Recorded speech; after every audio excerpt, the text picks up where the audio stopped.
नमस्ते, हमेशा खुश रहो बिटिया. I'm Dr. Lily Trivedi and I'm going to take the subject EVS for Faculty of Pharmaceutical Science,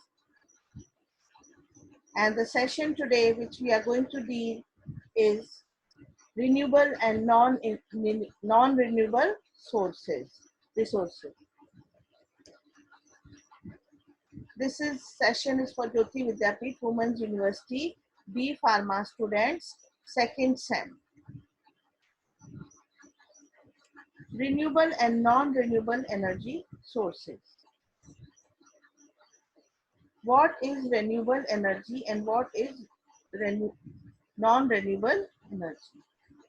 Now, energy can provide an adequate amount of energy in a usable form for a long period. Renewable resources are those resources which can be generated continuously in nature and are inexhaustible, like the wood, solar energy, wind energy, tidal energy, hydropower, biomass, biofuels, geothermal, and hydrogen. So they are also known as non-conventional sources of energy. Why? Because they can be used again and again as they are produced in endless manner and in very fast time. Non-renewable resources are those resources which are accumulated in nature over a long span of time and cannot be quickly replenished when exhausted. For example, coal, petrol, natural gas, and nuclear fuels like uranium and thorium. We consider wood as a renewable source. Why? Because we can get new wood in a sapling of tree within 20 years. But for the formation of coal, it takes millions of years from trees, which cannot be regenerated in our lifetime. So coal is non-renewable and wood is renewable. Now I will discuss some of the forms of renewable energy. For example, if we take solar energy is the ultimate source of energy, directly or indirectly responsible for all other forms of energy.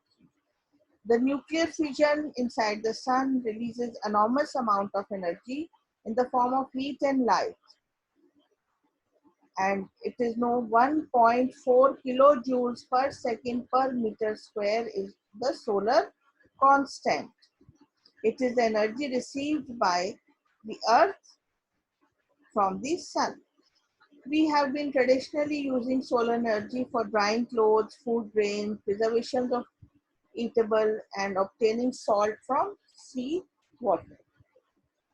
But now solar energy has been used through various other models like the solar cell, the solar cooker, the solar heater, etc., which are using the solar energy. Second, we have the wind energy. The way high speed winds have lots of energy as kinetic energy in their motion. And what is the driving force? It is the sun. And this wind energy has been harnessed by the use of windmills. We have seen in the grasslands a number of windmills are uh, constructed, and as those big fans move by the force of the wind, energy is generated.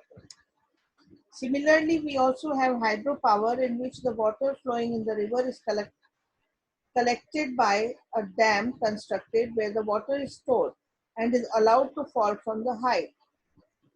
At the bottom of the dam is located the turbine, which has blades which move very fast with the moving water falling from a height.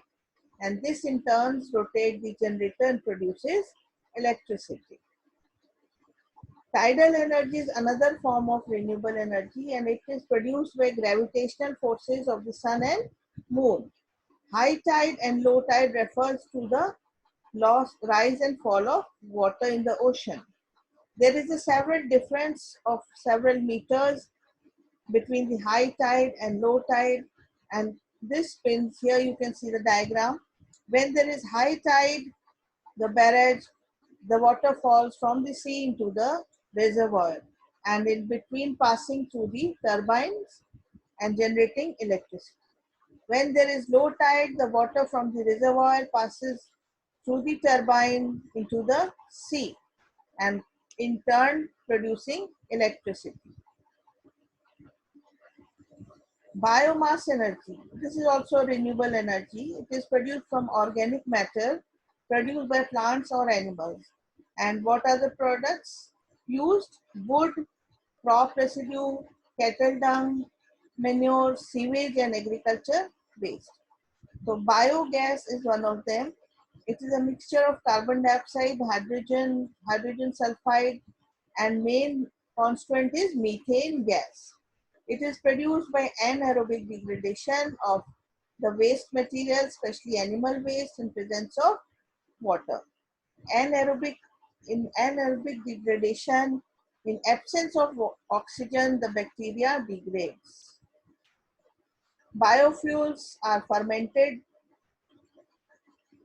like ethanol and methanol are produced, and they are produced from any carbohydrate rich substance like sugar cane.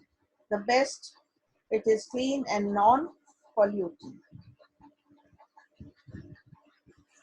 Now, non-renewable sources are like fossil fuels like coal, petroleum, natural gas, and nuclear fuel. They are formed by the decomposition of remains of plants and animals buried under the earth millions of years. So they are very precious because they take a very long time to be formed again. We have to be very conservative in exhausting these resources at such a fast pace, because very soon these resources will be lost forever. So our main aim should be focusing on the renewable energy rather than on the non-renewable energy. So these are the references from which I have taken my matter.